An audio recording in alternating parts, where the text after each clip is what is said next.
Bismillahirrahmanirrahim. Assalamualaikum warahmatullahi wabarakatuh. Al-Fatihah ila ruhi sayyidina habibina syafi'ina Rasulullah Muhammad ibn Abdullah sallallahu alaihi wa ala alihi wa ashabihi wa zurriyyatihi wa ya'ala rijali fil jannah wa yaqana bi atrabihim wa anwarihim wa alumihim wa fadhi barakatih fid dini wa dunya wal akhirah wa ja'aluna min hisbihim wa yarzuquna mahabbatahum wa yadawafana ala miladihim wa yajulna bi jumradihim bil afiyatin salamatin. ثم الفاتحة صاحب الكتاب السيد أحمد المرزوقي ثم إلى الشيخ شرحها ثم إلى حضرة الوالد أفضل بالمحسن العطاء ثم إلى نفعنا الله بهم بعلومهم لهم الفاتحة. أعوذ بالله من الشيطان الرجيم. بسم الله الرحمن الرحيم. الحمد لله رب العالمين الرحمن الرحيم مالك يوم الدين. إياك نعبد وإياك نستعين اهدنا الصراط المستقيم صراط الذين أنعمت عليهم غير المغضوب عليهم ولا الضالين آمين. بسم الله الرحمن الرحيم. نويت تعلما وتعليما وتذكرا وتذكيرا والنفعا والانتفاع والإفادة والاستفادة والحثاء على التمسك بكتاب الله سنة رسول الله صلى الله عليه وسلم ودعاء إلى الهدى ودلالة على الخير ابتغاء مرضاته وقربه وثوابه وحسن الخاتمة واللطف والعافية صلاح العاقبة. Bismillahirrahmanirrahim. Alhamdulillahirabbil alamin. Wassalatu wassalamu ala asyrafil anbiya'il mursalin sayyidina habibina wa syafi'ina wa maulana Muhammadin wa ala alihi wa sahbihi ajma'in. Amma ba'du. Qala musanniful kitab rahimahullah nafa'ana bihi wa bi'ulumihi fid dharain. Allahumma aftah qulubana futuhal arifin wa bihidmatika wansur alaina birahmatika ya arhamar rahimin.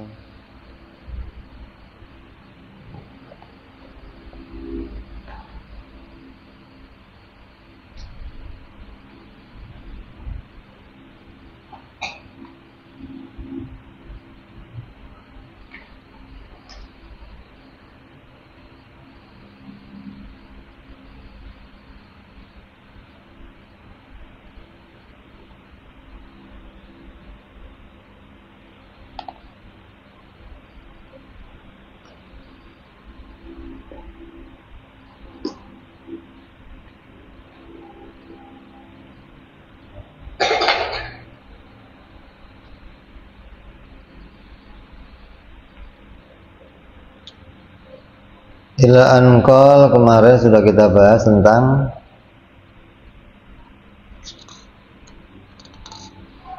iman kepada hari akhir. Iman ditakrif apa kemarin? Hadisun nafsi. Ada mengatakan iman secara bahasa itu apa? Mutlakut tasdik, percaya. Iman secara bahasa. Iman secara istilah bisa diartikan at-tasdiqu bima ja'a bihin nabi, mempercayai apa-apa yang dibawa oleh Nabi Muhammad sallallahu alaihi wasallam. Bukan hanya mengetahui, tapi at-tasdiq, membenarkan. Membenarkan ini bisa bermakna ma'rifat, mengetahui, bisa bermakna jazm, hadisun nafsi tapi lil jazmi, artinya pengakuan hati atas apa yang dibawa oleh Nabi Muhammad SAW. Kalau al-Islam apa al-inqiyad, Islam itu ya mau mengerjakannya, mau melakukan apa yang diperintahkan oleh Nabi. Karena iman itu urusan perbuatan hati, kalau Islam urusan perbuatan zahir, perbuatan badan, namanya Islam. Kalau iman urusan perbuatan hati, tasdik atau hadisun nafsi, itu semuanya perbuatan hati. Perbuatan hati sama perbuatan zahir mulia mana? Mulia perbuatan hati, karena hati itu sesuatu yang paling mulia di antara anggota badan kita.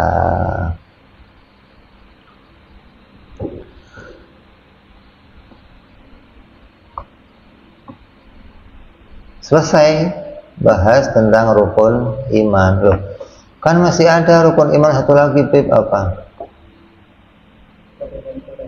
Takdir pada qadha dan qadar. Kemana ini masuknya?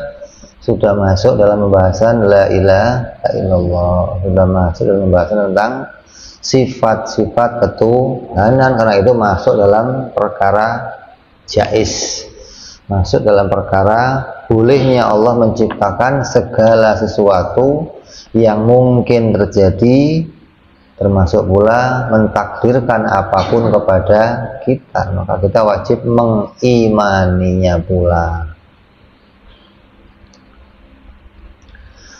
Terus khatimatun fi dzikri baqi wajibin mimma ala mukallafin min wajibin.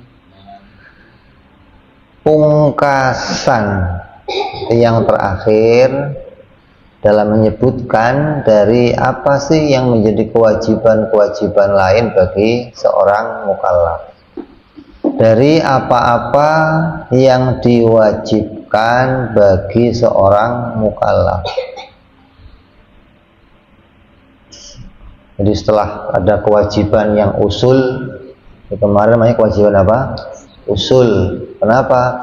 Itu namanya ma ya'lamu minadin bidzarurah, sesuatu yang bisa diketahui di dalam agama secara mudah. Maksudnya secara mudah itu mau orang alim ya tahu, mau orang awam juga tahu, gitu loh. Walaupun sebenarnya apa yang kemarin kita bahas itu banyak perkara-perkara yang nadhari, yang artinya yang bisa nemu itu hanya orang-orang yang berpikir. Tapi karena itu sudah diberitakan setiap waktu, hingga orang-orang awam pun akan mudah mengetahui itu. Kayak Tuhan itu Esa, yang disembah oleh orang Islam itu hanya Allah. Ini untuk menemukan dalil wahdannya itu dalilnya dzaruri apa nadhari? Dalilnya nadhari, harus berpikir. Tapi itu termasuk minadin bidzarurah, sesuatu yang bisa diketahui tanpa perlu berpikir. Artinya berita itu, gitu loh. Berita tentang keesaan Allah, berita tentang adanya Allah, berita tentang kidamnya Allah, itu sesuatu yang bisa diketahui secara dzarurah. Mau orang alim ya tahu, mau orang awam juga tahu. Berita tentang hari kiamat, berita tentang adanya para malaikat, itu semua maya lamu minadin bidzarurah. Siapa yang enggak mengimani itu hukumnya apa? Kafir, gitu. Nah, setelah ada perkara-perkara yang usul-usul tadi, termasuk pula yang perkara usul apa itu yang ada di dalam rukun Islam, sholat 5 waktu, itu perkara usul. Arti itu maya lamu minadin bidzarurah, sesuatu yang mudah diketahui dalam agama. Zuhur 4 rakaat, siapa yang nggak mengimani itu hukumnya kafir. Artinya perbuatan seseorang itu akan menjadi kafir ketika tidak meyakini hal itu. Beda sama orang fulan itu kafir, beda nih.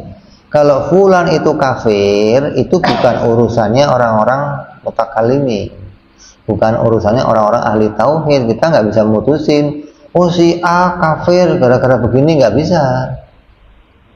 Karena urusan kafirnya si A, kafirnya si B, itu urusannya orang-orang ahli fikih, urusannya para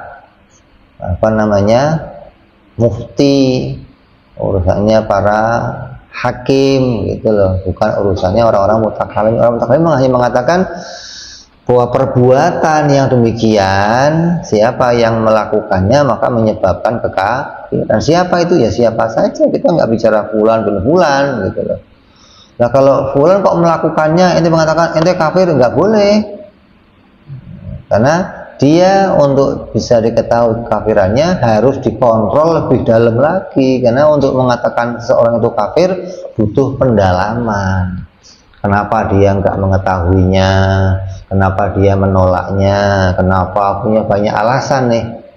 Gitu loh. Jadi nggak bisa kita mengatakan fulan itu kafir secara sembarangan, nggak bisa. Jadi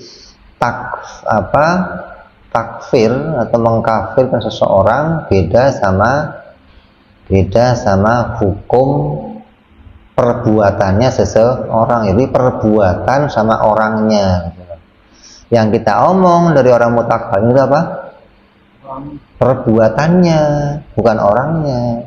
Di perbuatan itu siapa saja berarti. Kalau urusan orangnya kafir atau enggak, itu bukan urusan kita. Urusannya para mufti, urusannya para mutakallimin baru. Kalau perbuatannya, nah ini mau kita bahas di sini. Artinya ulama membatasi siapa yang enggak mengimani ma ya'lamun nadin bil darurah, maka hukumnya kafir gitu loh. Terus setelah yang usul-usul tadi ada yang furu'. Itu yang cabang. Yang hal ini menjadi furu'ul akidah atau bab furu'ul syar'i yang berkaitan sama kalau kamu nggak mengimani, kamu nggak melakukan mengetahui ini, bisa jadi kamu berdosa, nggak sampai pada derajat kafir. Apa diantaranya?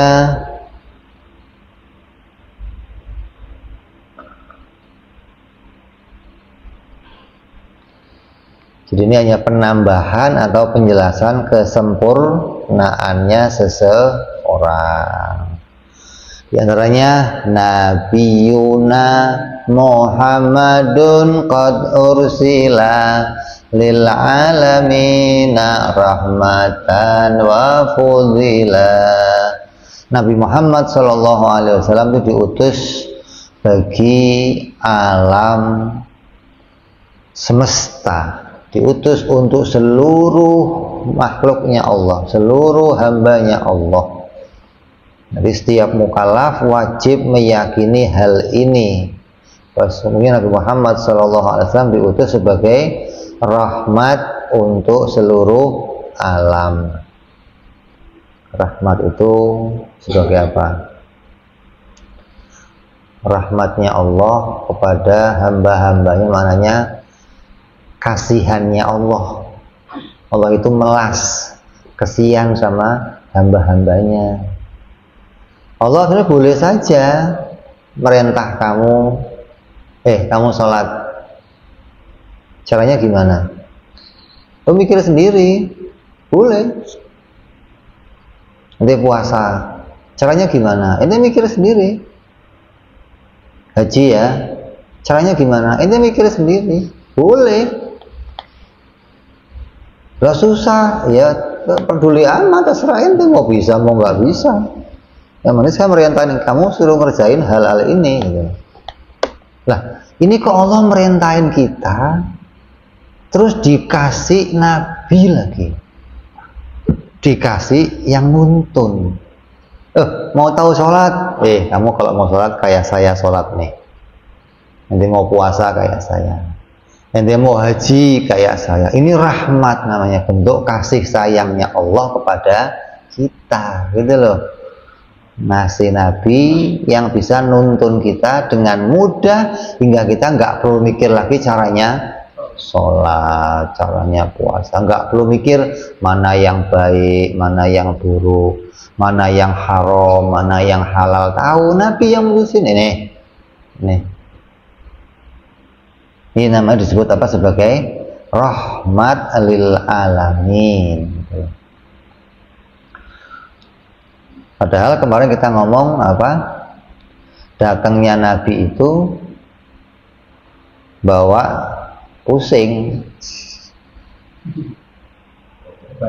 bawa datangnya Nabi, gara-gara Nabi datang kita jadi resah, bawa keresahan, bawa kegelisahan, bawa ketakutan. Kenapa? Karena Nabi datang bawa berita neraka. Nanti kalau kamu mati, setelah kamu mati akan ada siksa kubur, ada neraka, ada hari kebangkitan, akan dihitung amal kamu. Tapi disebut sebagai rahmat dari arah mana? Dari arah Nabi menuntun kita.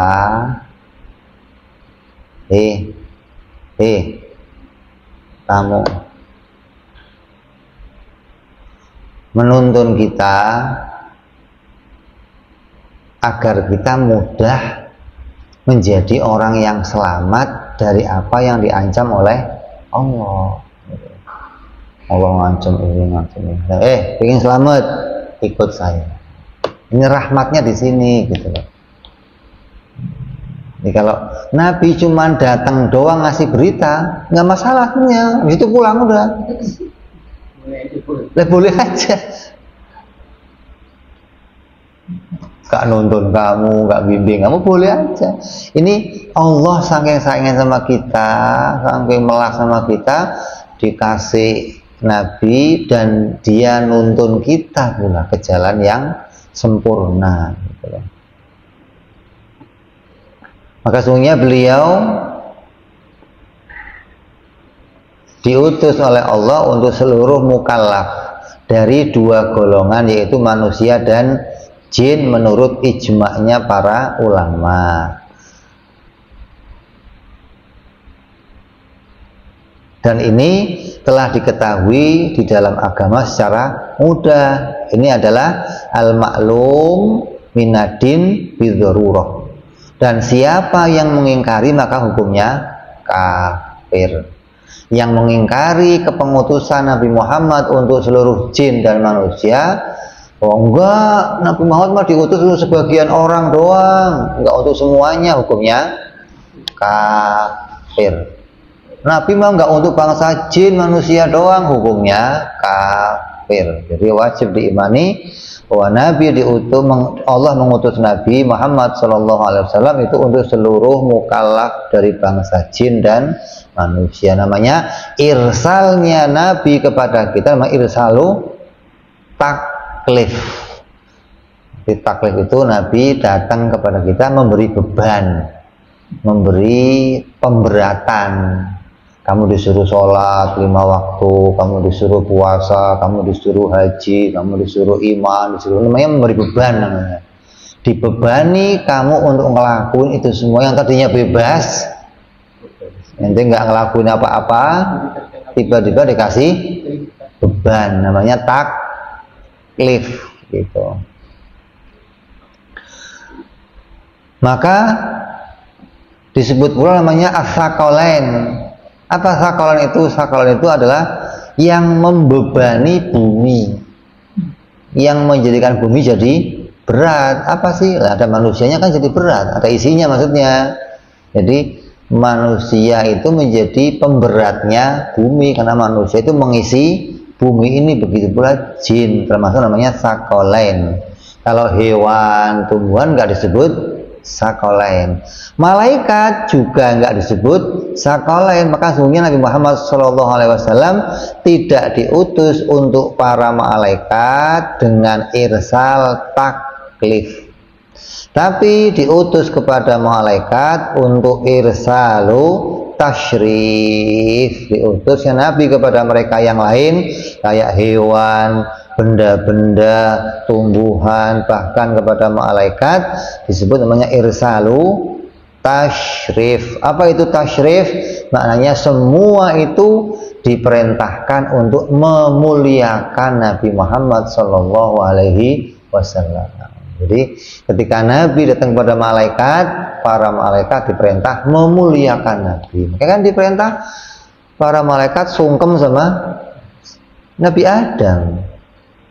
Ya, kenapa? Karena untuk tasyrif, memuliakan hewan-hewan, memuliakan Nabi Muhammad, tumbuh-tumbuhan, batu-batuan, semua mereka memuliakan Nabi Muhammad Shallallahu Alaihi Wasallam. Kenapa? Karena dasarnya malaikat itu sudah wataknya taat kepada Allah, nggak perlu dikasih beban lagi, nggak perlu diperintah untuk taat lagi. Sebelum Nabi datang, malaikat sudah taat kepada Allah, hingga datangnya Nabi nggak perlu ngasih perintah untuk malaikat taat. Kalau kita dasarnya sebelumnya nggak punya ketaatan, nggak punya kepatuhan, maka datangnya Nabi kepada kita memberikan kita perintah untuk kita patuh.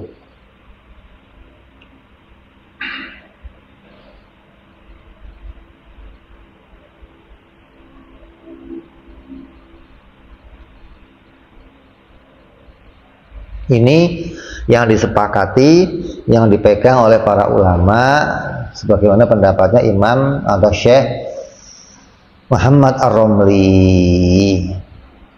Adapun pendapat Imam Ibnu Hajar, beliau mengatakan Nabi diutus kepada malaikat juga untuk taklif, tapi taklif yang patut untuk mereka. Karena sesungguhnya para malaikat juga ada yang kemudian diperintahkan untuk rukuk, untuk sujud sampai hari kiamat, yang itu merupakan taklif juga bagi manusia dan juga bagi malaikat. Termasuk pula Ya'juj wa Ma'juj mendapat apa? Taklif dari Allah Subhanahu wa taala dengan datangnya Nabi Muhammad sallallahu alaihi wasallam. Ini pendapat yang lain, kita ambil pendapat yang kuat, yaitu bahwa Nabi diutus kepada malaikat untuk irsalu tasyrif, bukan irsalu taklif. Jadi Nabi bawa dua perintah, perintah taklif dan perintah tasyrif, perintah memberi beban dan datangnya kepada malaikat untuk dimuliakan. Jadi malaikat memuliakan para nabi.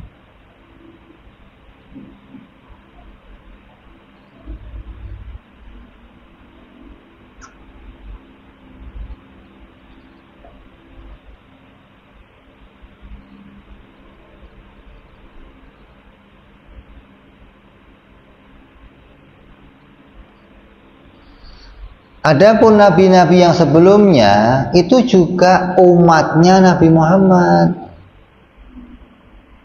Ini secara hakikat. Dari arah mana? Dari arah bahwa di dalam alam arwah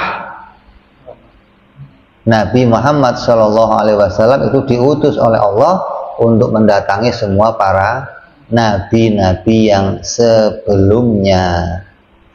Hingga nabi-nabi yang turun lebih dulu itu adalah sebagai pengganti beliau di alam jisim. Karena sebelum turunnya di alam arwah sudah mendapat perintah dari Nabi Muhammad SAW, namanya perintahnya juga perintah tasyrif gitu. Karena Nabi itu, kalau Nabi Muhammad itu kan yang namanya Nabi itu bawa perintah, Rasul bawa perintah untuk disampaikan pada yang lain dan untuk dirinya. Lah dirinya itu taklif apa tasyrif? Tasyrif, bukan taklif, bukan. Hah? Lain Nabi kan kayak malaikat maksum. Bagaimana ada taklifnya? Karena Nabi itu tasyrif. Jadi perintah untuk Nabi itu untuk memuliakan Nabi. Jadi nabi-nabi yang sebelum juga sama, datangnya nabi kepada mereka untuk memuliakan. Jadi Nabi Muhammad SAW diutus untuk seluruh manusia dari mulai Nabi Adam sampai hari kiamat, hingga kepada dirinya sendiri, karena termasuk pula dalam sabda Nabi, aku buistu ilan nasi kafah, aku diutus untuk manusia secara keseluruhan, termasuk dirinya sendiri. Diri manusia bukan? Termasuk dirinya, tapi bedanya diutusnya dengan irsal tasyrif, bukan taklif. Kepada nabi-nabi yang lain juga apa? Tasyrif. Allah berfirman, wa ma arsalnaka illa kafatan linnas, dan kami tidak mengutus kamu melainkan kepada seluruh manusia secara seluruhnya. Itu ayat Quran, itu surat As-Saba. Maka barang siapa menafikan keumuman diutusnya Nabi kepada seluruh manusia, maka dia telah kafir. Ini pendapat Imam Al-Baijuri, karena kita telah menolak ma ya'lamu minadin bidrurah, sesuatu yang bisa diketahui secara mudah di dalam agama.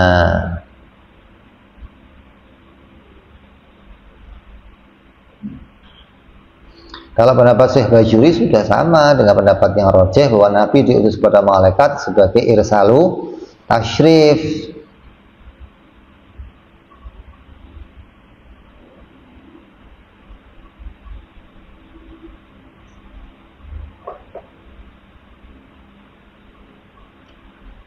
Sebagaimana diutusnya kepada yang lainnya. Lainnya siapa sih? Ya hewan ataupun yang lainnya.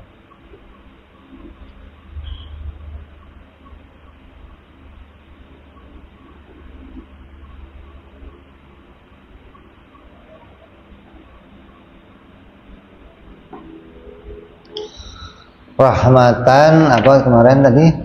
Lil alamina, ursila lil alamin. Alam itu apa? Alamin itu jamak daripada alam. Alam itu apa?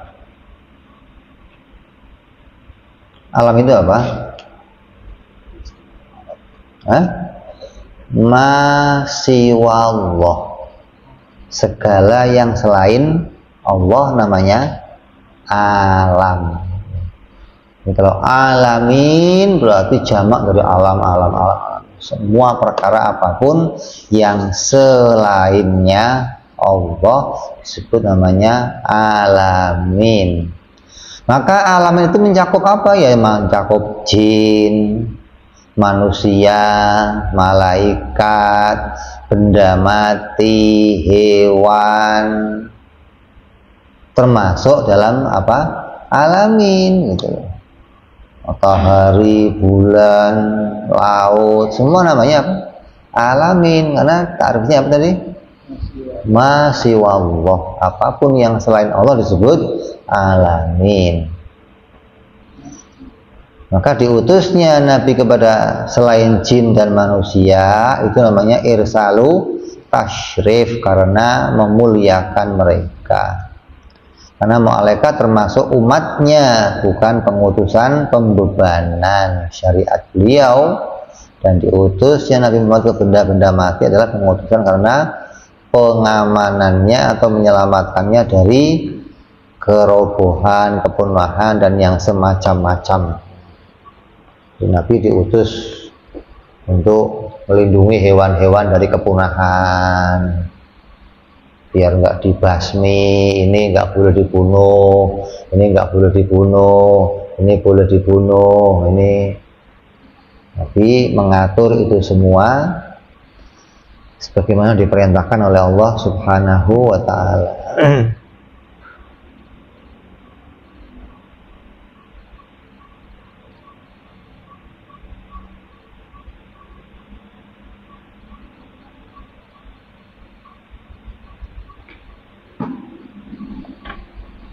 rahmatan lil alamina wa fudzila. Kalimat wa fudzila adalah bahwasanya Nabi Muhammad SAW adalah yang paling utama, manusia yang paling utama di antara alamin. Beliau adalah yang paling utama, yang paling mulia, pemimpinnya para nabi, para rasul, berdasarkan firman Allah, wa ma arsalnaka illa rahmatan lil alamin. Maka nabi berarti ketika diutusnya kepada seluruh alam, masih Allah, termasuk nabi-nabi, malaikat, berarti beliau paling mulia di antara seluruh alamin.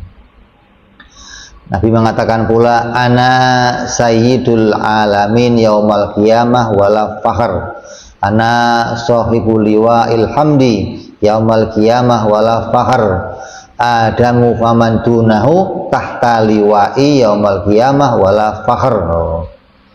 Dalam hadis Nabi mengatakan, aku adalah pemimpinnya seluruh alam pada hari kiamat dan tiada yang lebih agung. Aku pemilik bendera panji pujian di hari kiamat dan tiada yang melebihi keagunganku. Nabi Adam, kemudian orang-orang setelahnya adalah di bawah benderaku pada hari kiamat tanpa ada yang melebihi keagunganku. Ada mengatakan wala fahr, tanpa adanya kesombongan. Maknanya tiada yang lebih agung adalah maknanya aku tidak berkata karena sombong. Memang nyatanya begitu gitu. Kalau ada lurah ngomong saya ini lurah, ya kan bukan sombong, emang dia lurah gitu loh. Nabi ngomong saya ini paling mulia, bukan sombong, memang dia paling mulia. Karena beliau berkata begini karena menceritakan nikmat yang diberikan oleh Allah Subhanahu wa ta'ala.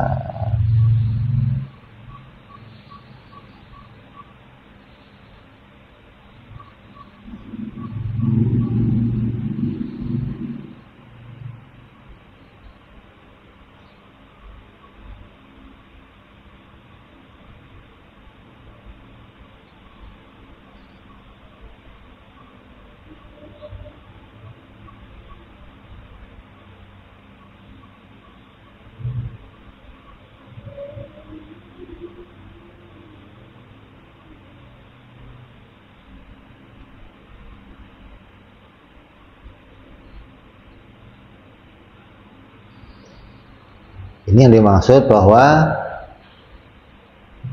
termasuk pula ini dalam apa? Ma ya'lamu minadin bidzarurah, bahwa Nabi Muhammad adalah diutus kepada seluruh alam semesta.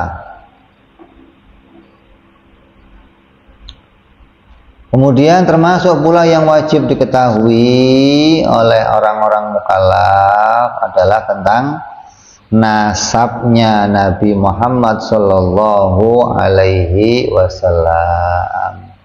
Abuhu Abdullahi Abdul Muttalib wa Hashimun Abdu Manafiyan Tasib wa ummuhu Aminatu Zuhriyah arda'ahu Halimatu Sa'diyah. Maka wajib setiap mukallaf mengetahui nasabnya Nabi Muhammad Sallallahu Alaihi Wasallam dari arah ayahnya dan dari arah ibunya. Dari arah ayahnya sampai kepada Sayyidina Adnan, dan dari arah ibunya hanya sampai Sayyidina Kilab. Ini sebagaimana dijelaskan oleh Syekh Al-Baijuri. Adapun ada orang yang menyebutkan nasab Nabi sampai kepada Nabi Adam, hukumnya apa? Makruh. Kenapa? Karena Nabi tidak pernah menyebutkannya. Hukumnya bagaimana? Diperselisih. disebutkan karena tidak ada jalur penyebutan yang sama. Ada yang ngomong dari Nabi sampai ke Nabi Adam sekian nama, kata yang ini sekian nama, ini sekian nama, beda-beda. Yang mau diambil yang mana? Ya nggak diambil semua. Kenapa kok sampai Adnan? Karena Nabi jelas menyebutkannya langsung sampai Adnan. Nggak ada khilaf namanya. Penyebutan sampai Adnan ini nggak ada khilaf karena langsung disebutkan Nabi Muhammad Shallallahu Alaihi Wasallam sendiri.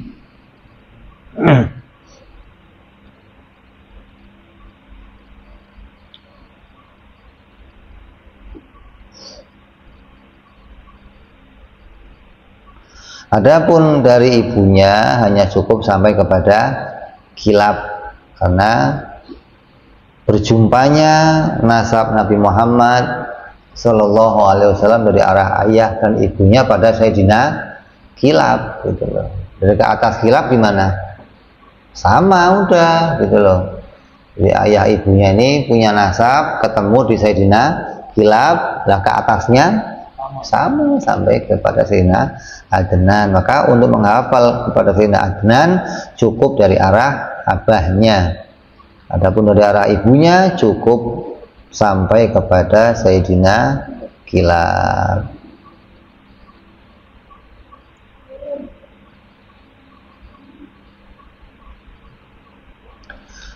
Dikatakan dalam Bahr Rajas dalam 10 bait dikatakan isyruna jadda min hududil Mustafa yajib alaina hifduhum bila khafa. 20 kakek Nabi yang terpilih wajib atas kamu menghafalkannya tanpa kesamaran. Khudhum ala tartibi Abdul Muttalib wa Hashimun Abdu Manaf fifham tasib. Yang pertama Nabi Muhammad Shallallahu Alaihi Wasallam itu abahnya namanya siapa? Abdullah. Muhammad bin Abdullah bin Abdul Muttalib.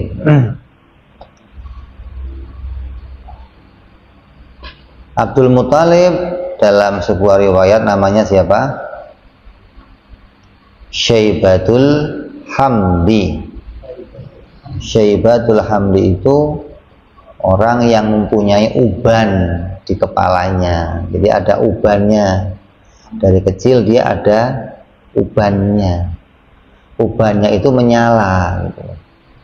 Ada keistimewaan dari Nabi Muhammad Shallallahu Alaihi Wasallam.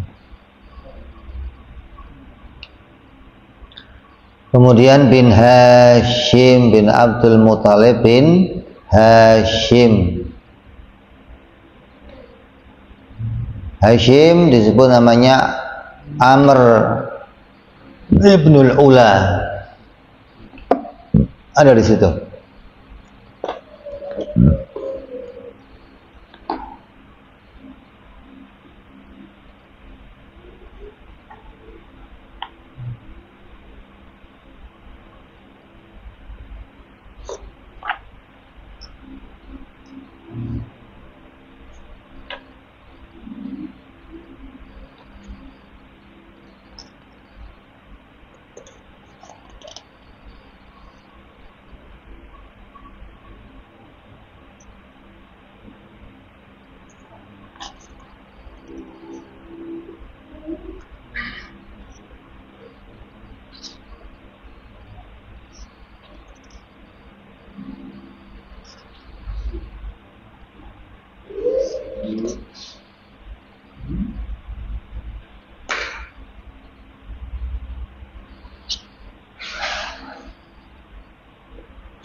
Abdul Muthalib bin Hashim.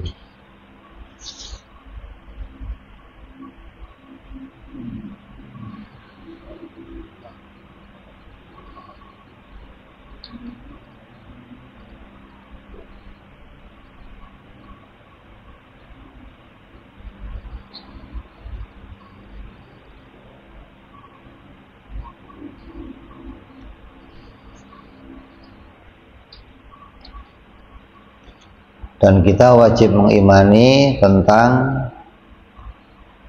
masuk surganya ayah dan ibunya Nabi Muhammad Shallallahu Alaihi Wasallam. Jangan sampai kita tidak mengimaninya.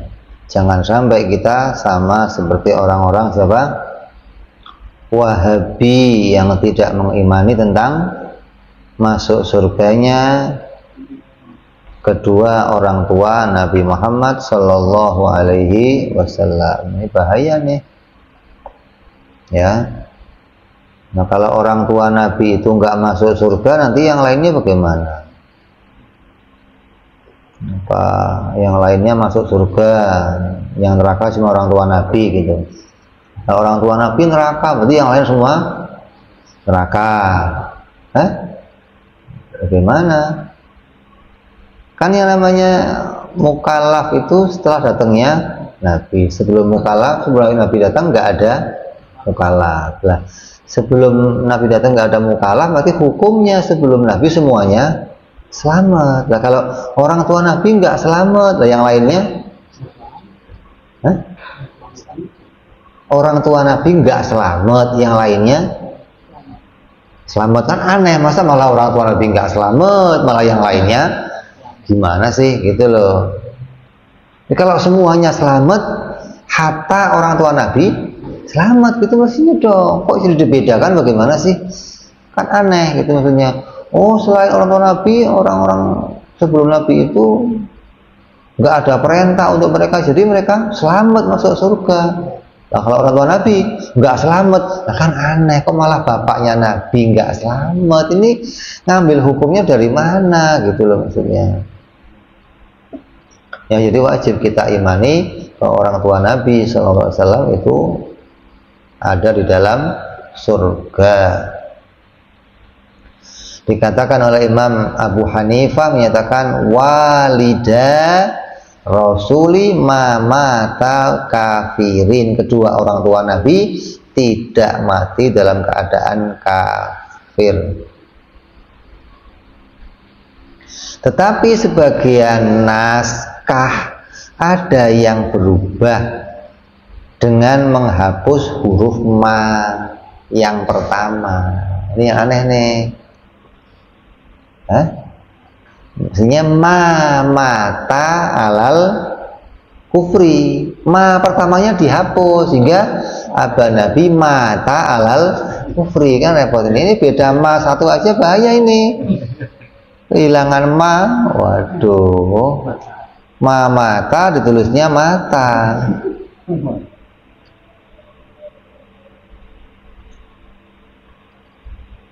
Ini adalah kesalahan yang fatal karena tidak mengatakan kedua orang tua beliau mati dalam keadaan kafir, karena tidak ada yang menghalangi keduanya diberi ilham untuk beriman kepada Allah sehingga keduanya beriman dan tidak pernah menyembah berhala. Tidak ada satu orang tua Nabi yang menyembah berhala. Terus kekafirannya kenapa? Oh, karena ada hadis Nabi. Nabi ngomong inna abi wa abaka finnar.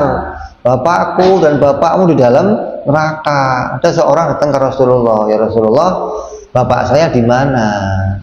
Bapak kamu di neraka, kata Nabi. Ketika Nabi jawab begitu, orang itu mukanya merah, marah dia. Terus nanya, kalau bapakmu di mana? Nabi jawab, abi wa abaka finnar. Bapakku dan bapakmu di neraka. Maka hadis ini dijadikan pedoman oleh orang-orang Wahabi, mengatakan tuh Nabi sendiri yang ngomong kalau bapaknya di dalam neraka. Kan di sini ngomongnya abi, Kok jadi ada ibunya dari mana hadisnya? Tambahan, kalau ada bapak ada ibu. Oh, dia nambahin sendiri gitu. Kalau dia mau pakai hadis ini, isinya apa ini? Abahnya. Abi. Lah uminya? Nggak ada. Nggak ada. Kok nambahin uminya dari mana? Bapaknya kalau bapaknya terakhir tapi ibunya pasti terakhir. Oh, sepasang itu. La ilaha illallah. Hadis ini dikatakan oleh ulama cacat. Meskipun terdapat dalam Sahih Muslim, karena di dalam Sahih Muslim ada beberapa hadis yang dikritik oleh para ahli hadis. Adapun hadis yang mengatakan inna rasula makatha inda kubri ummihi fa'aqala wa baka faqillahu ya Rasulullah ra'ainaka aqalta inda kubri ummika fabakaita wa qala inni ista'dzantu rabbi fi ziyaratiha fa'adhina li wa talabtu an astaghfira laha famana'ani. Sungguhnya Rasulullah berada di makam ibunya, maka beliau lama di sana dan menangis. Maka ada yang bertanya kepada beliau, ya Rasulullah, kami melihat engkau lama di kubur ibumu dan engkau menangis. Maka Rasul menjawab, sungguhnya aku meminta izin kepada Allah untuk menziarainya, lalu Allah mengizinkanku. Dan aku meminta izin kepada Allah untuk beristighfar kepadanya dan dia melarangku. Ketika hadis ini disampaikan, orang mengatakan, tuh, Nabi dilarang memintakan ampun untuk ibunya, berarti ibunya orang kafir juga, gitu. Karena orang yang tidak boleh dimintakan ampunan orang kafir. Selain orang kafir boleh dimintakan ampunan. Jadi mereka menyimpulkan dari hadis ini bahwa ibunya kafir. Hadis yang pertama tadi menyimpulkan bapaknya kafir, hadis ini menyimpulkan ibunya kafir. Jadi bapak ibu Nabi kafir, gitu loh. Maka hadis ini ditakwil dengan makna bahwa Allah melarang untuk beristighfar untuk ibunya hingga orang-orang yang kedua orang tuanya mati dalam keadaan menyembah berhala mengikuti atas hal ini, sehingga mereka beristighfar untuk kedua orang tua mereka yang kafir, bukan karena ibu Nabi yang kafir. Nyambung enggak? Nabi melarang, Allah melarang Nabi untuk beristighfar kepada ibunya karena nanti akan diikuti oleh para sahabat yang orang tuanya mati juga dalam keadaan kafir, gitu loh. Biar nggak diikuti, Allah melarang Nabi untuk memintakan ampun biar nggak diikuti. Ini bukan menandakan ibunya kafir, bukan.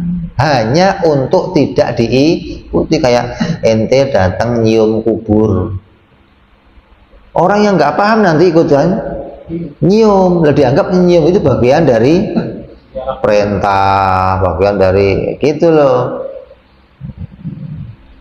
Bukti bahwa ibunya beriman ketika beliau melahirkan terpantar cahaya sehingga dia melihat istana Syam, beliau melihat istana Busra, beliau melihat tanah Hauran dekat Urdu, dan ibu Nabi SAW melihat istana Busra dengan cahaya yang keluar dari dirinya ketika beliau melahirkan. Hadis ini diriwayatkan oleh Al-Hafidh Imam Ibnu Hajar. Melihatnya Aminah tentang semua istana-istana itu bentuk karomahnya Siti Aminah. Ketika kemudian jika keduanya bukan muslim, maka keduanya tergolong ahlul fatrah. Sedangkan ahlul fatrah yang tidak sampai dakwah kepadanya, maka mereka adalah orang mukmin yang tidak, artinya mereka orang yang aman, tidak diazab di akhirat, dan mereka selamat dan masuk surga. Allah berfirman, wa ma kunna mu'adzibina hatta nab'atsa rasula. Kami tidak akan mengazab suatu kaum hingga kami mengutus utusan kepada mereka. Ini dalil yang jelas gitu loh. Adapun bapak yang disebutkan Nabi siapa? Aba di situ maknanya Aba Lahab, begitu loh. Bukan bapaknya kandung, bukan. Karena Nabi juga memanggil pamannya Abu Lahab, dipanggilnya Abi sama, gitu loh. Jadi hanya gara-gara teksnya demikian mereka menyimpulkan bapak ibu Nabi kafir. Mungkin orang-orang yang nggak ngerti takwil, nggak ngerti, ini repot. Mereka secara mudah menyimpulkan yang demikian. Ya, kemudian Ibn Hashim, Ibn Abdul Manaf. Abdul Manaf ini adalah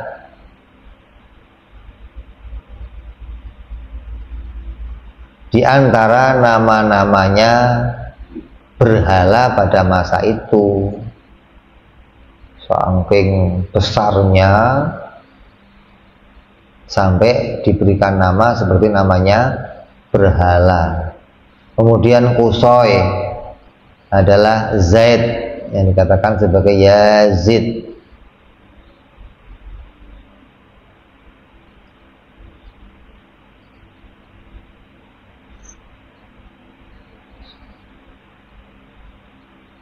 Ibn Qusay, Ibn Abdul Manaf, Ibn Qusay, Ibn Kilab. Kilab nama aslinya adalah Hakim. Ini Abdul Manaf juga itu nama julukannya. Nama aslinya siapa? Mughirah, bukan nama aslinya Abdul Manaf, bukan. Tapi nama aslinya adalah Mughirah. Terkenal sebagai Kilab karena beliau suka berburu dan kebanyakan yang beliau buru adalah binatang anjing padang pasir. Anjing padang pasir itu makannya apa? Orang. Makannya orang, kayak macan di hutan aja. Kemudian bin Fihir, Ibn Lu'ay, Ibn Fihir.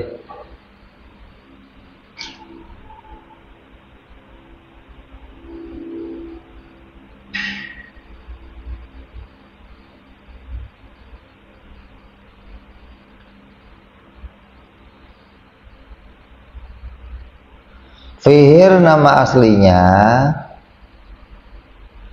adalah dikenal dengan apa? Quraisy. Karena beliau suka meneliti, yaitu mencari tahu tentang kesusahan orang yang butuh, lalu beliau menutupinya dengan hartanya. Dan Malik itu adalah nama beliau, dinamakan dengan Malik karena beliau adalah disebut sebagai rajanya orang Arab. Nama kunyahnya adalah Abu Haris. Kemudian bin Nadhar disebut namanya Qais. Yang sebelumnya beliau diberi gelar dengan Nadhar karena keelokan dan ketampanan dirinya. Kemudian bin Mudrikah nama aslinya adalah Amr. Beliau adalah cahaya, terdapat cahaya Nabi SAW yang nampak pada diri beliau.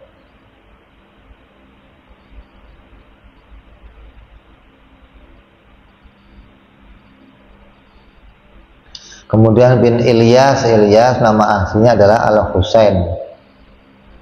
Kemudian bin Mudhar,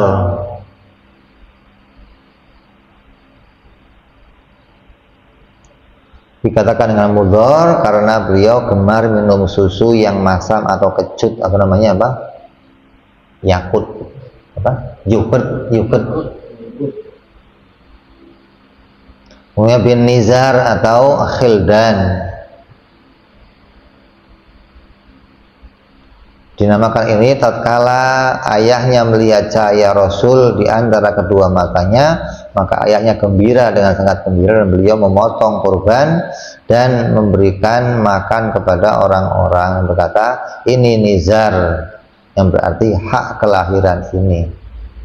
Kemudian bin Ma'ad, kunyahnya adalah Abu Qudoah, dinamakan dengan Ma'ad karena beliau adalah orang yang mempersiapkan peperangan. Kemudian bin Adnan adalah beliau, karena beliau dinamakan dengan Adnan adalah sebagai optimis karena dia berdiri dan selamat dari tatapannya jin. Orang-orang yang mati dengan sebab tatapan itu lebih banyak daripada orang yang dikubur. Adnan atau artinya hidup di zaman Nabi Musa alaihi salam.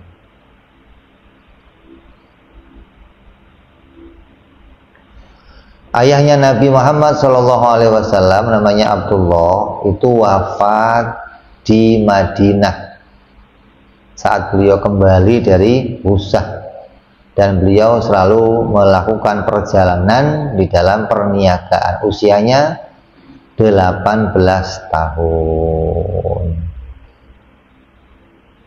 Ada yang mengatakan 20 tahun, ada yang mengatakan 25 tahun, ada yang mengatakan 28 tahun, ada yang mengatakan 30 tahun. Ini berbeda-beda ulama dalam menamai umurnya Sayyid Abdullah. Adapun ibundanya Nabi sewaktu ayahandanya meninggal mengandung Nabi dalam kandungannya 2 bulan. Juga berbeda-beda pendapat ulama.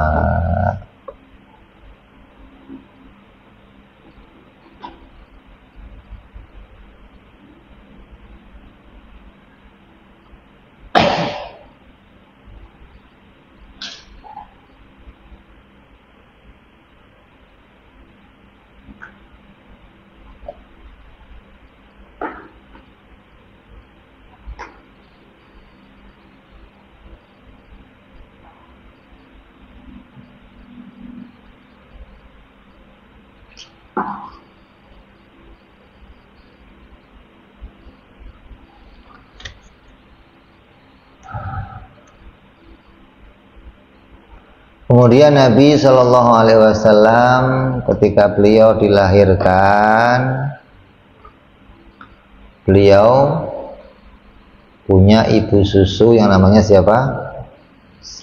Halimatu Sa'diyah. Ardha'ahu Halimatu Sa'diyah. Para ulama berbeda pendapat tentang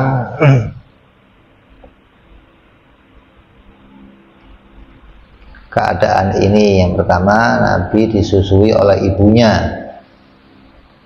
Mereka ada yang mengatakan disusui selama 3 hari, ada yang mengatakan 7 hari, ada yang mengatakan 9 hari.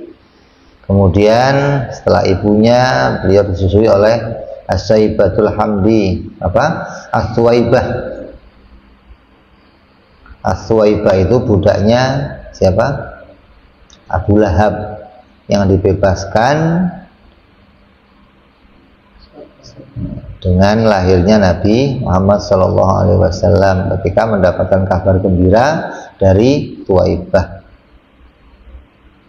Maka beliau menyusui Nabi selama beberapa hari. Kemudian Rasulullah disusui yang ketiga oleh Halimatus Sa'diyah binti Abi Du'aib, Abdullah bin Haris bin Sijnah bin Jabir bin Razim bin Nasirah bin Husayah bin Nasr bin Sa'id bin Bakar bin Hashim As-Sa'diyah, dari daerah Sa'diyah. Ahli syarah mengatakan lam turdi'il Mustafa murdi'atan illa aslamat. Tidak ada yang menyusui Rasulullah kecuali telah menjadi Islam semuanya.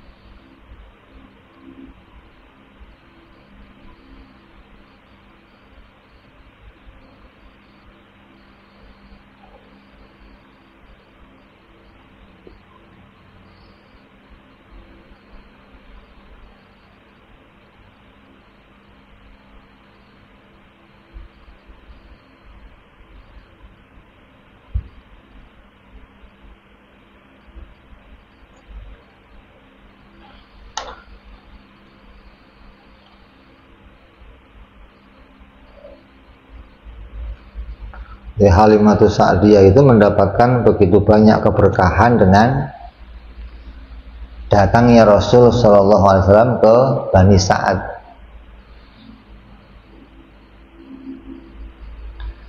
Yang tadinya daerahnya gersang, daerahnya apa? Nggak ada hewan-hewan yang bisa makan dengan sehat. Ketika Rasul datang, mulai rumput-rumput tumbuh. Mulai dikatakan apa? Rahmatnya Nabi itu melebihi hujan. Kalau biasanya tempat itu tumbuh rumput ketika turunnya hujan. Ini masuknya Nabi, rumput-rumput tumbuh langsung.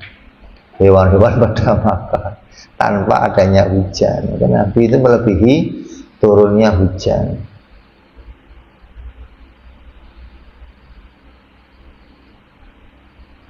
Maka Sayyidah Halimah itu begitu cinta sama Rasulullah sampai seakan-akan Siti Halimah itu tidak mau mengembalikan Rasulullah Shallallahu Alaihi Wasallam. Ketika usia 2 tahun, Nabi dikembalikan kepada Siti Halimah, kepada Siti Aminah. Maka setelah 2 tahun itu Nabi dikembalikan, pas di kota Madinah itu ada wabah. Maka dibawalah kembali Nabi ke Bani Sa'ad untuk meneruskan di bawah perlindungan Bani Sa'ad. Jadi kenapa kok orang-orang dulu itu orang Arab kok senangnya menyusui? Karena dianggap kota Mekah itu sudah jadi kota metropolitan, kota yang sudah terlalu terkontaminasi gitu loh, hingga ketika dibawa ke desa pertumbuhannya bagus, nggak seperti di kota Mekah yang udah banyak keramaian, udah banyak ini. Maka banyak orang-orang dulu yang membawa anaknya untuk menyusui di daerah-daerah yang lain, tujuannya itu agar ketika dia tumbuh di sana tumbuh dengan sehat, udaranya bagus, terus kehidupannya juga dapat kehidupan yang baik. Nanti ketika kembali ke kota mereka sudah bisa mengadopsi ajaran kecil di kota-kota yang bersih tersebut. Maka sampai pada 4 tahun Nabi di sana, sampai Rasulullah Shallallahu Alaihi Wasallam didatangi oleh siapa? Malaikat Jibril alaihissalam. Kemudian Nabi dibelah dadanya. Maka pembelahan dada ini untuk apa? Untuk menunjukkan kekhususan. Itu bukan dibelah dadanya untuk ditutup jalannya setan untuk masuk gitu loh. Dibelah dadanya untuk menunjukkan kekhususan bahwa para nabi itu orang yang mereka itu tidak bisa digoda oleh setan. Nah kalau nabi dibelah, diambil darah hitamnya, ditutup jalannya setan dengan modal operasi, nanti orang kaya bisa tiru semua. Orang kaya bisa ngoperasi dirinya, ditutup jalannya hitamnya, diambil, setan nggak bisa ganggu lagi. Enak dong kalau begitu. Orang-orang kaya menang banyak kalau begitu. Maka ini bukan berarti bahwa ketika dibelah itu Nabi dibersihkan, yang maknanya diambil darah hitamnya hingga setan nggak bisa masuk, nggak begitu. Tapi itu menjadi tanda bahwa Nabi itu adalah kekhususan, bahwa para Nabi semuanya itu dijaga oleh Allah, tidak bisa dimasukin godaan-godaan setan, bahkan lewat mimpi nggak bisa, lewat apa aja nggak bisa. Nah, dengan dibelahnya Rasulullah Shallallahu Alaihi Wasallam, yang kemudian hal itu dilaporkan oleh anak-anaknya Siti Halimah, lapor ke ibunya, sampai datang Siti Halimah melihat Rasul dalam keadaan pucat dan mengatakan, iya tadi ada malaikat yang datang kemari membelah saya. Maka Siti Halimah ketakutan. Dengan takutnya itu khawatir ada apa-apa, dikembalikannya Rasulullah ke ibunya. Kalau enggak dipulang-pulangin itu, gitu loh. Jadi hikmahnya kejadian itu Siti Halimah memulangkan Rasulullah Shallallahu Alaihi Wasallam. Dan diceritakan Rasulullah selama menyusui dalam Siti Halimah hanya mengambil sebelah air susunya, nggak pernah dua-duanya, hanya satu. Hal itu ditanya ketika Rasulullah sudah gede. Ya Rasulullah, kata Siti Halimah, engkau menyusui hanya sebelah aja, apa benar? Iya benar. Kenapa kok begitu? Karena saya punya saudara sesusu yang banyak. Kalau dua-duanya, maka yang lain nggak kebagian. Coba. Rasulullah ingat masa disusui. Ente ingat?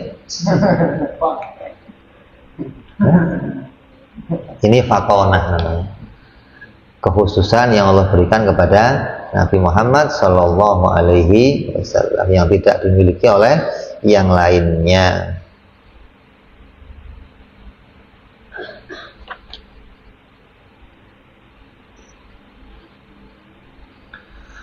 Maka dalam riwayat dikatakan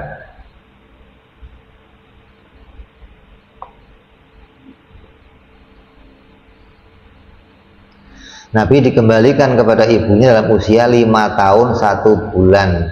Kemudian Siti Halimah tidak berjumpa lagi dengan Rasulullah kecuali 2 kali.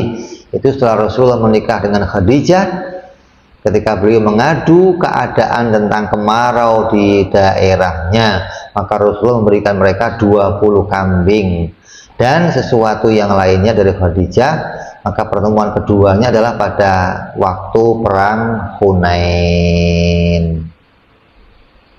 Ini bagaimana tentang keadaan Rasulullah SAW dari nasab-nasab beliau dan dari ibu-ibu susu beliau. Ini wajib diketahui. Kalau nggak tahu ini gimana? Dosa. Karena ini adalah kewajiban. Makanya anak-anak kita diperintah menghafalkan hal tersebut.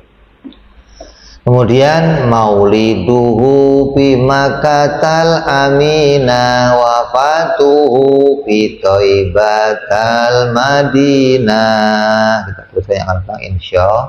Wallahu a'lam bishawab. Hadratin Nabi. Al-Fatihah. A'udzu billahi minasyaitonir rajim. Bismillahirrahmanirrahim. Alhamdulillahi rabbil alamin arrahmanir rahim maliki yaumiddin iyyaka na'budu wa iyyaka nasta'in ihdinas siratal mustaqim siratal ladzina an'amta 'alaihim ghairil maghdubi 'alaihim waladdallin amin ya rabbana tarabna bi anna tarabna wa anna asrafna 'ala ladha ashrafna Fatub alaina tauba taghsil li kulli hauba wastur lana aurati wa amin raati waghfir lidina rabbi wa mauludina wal ali wal ihwani wasairil hillani wa kulli di mahabbah au jiratin au suhbah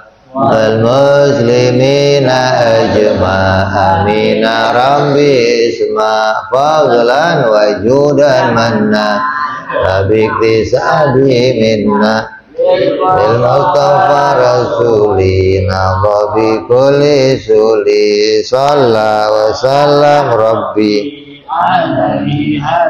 habbi wa alihi wa sahbihi dada qasi suhbi alhamdulillahi fil bad'i wa tanahi wa rabbika rabbil izzati amma yasifun salamun alal mursalin walhamdulillahi rabbil alamin. Assalamualaikum warahmatullahi wabarakatuh.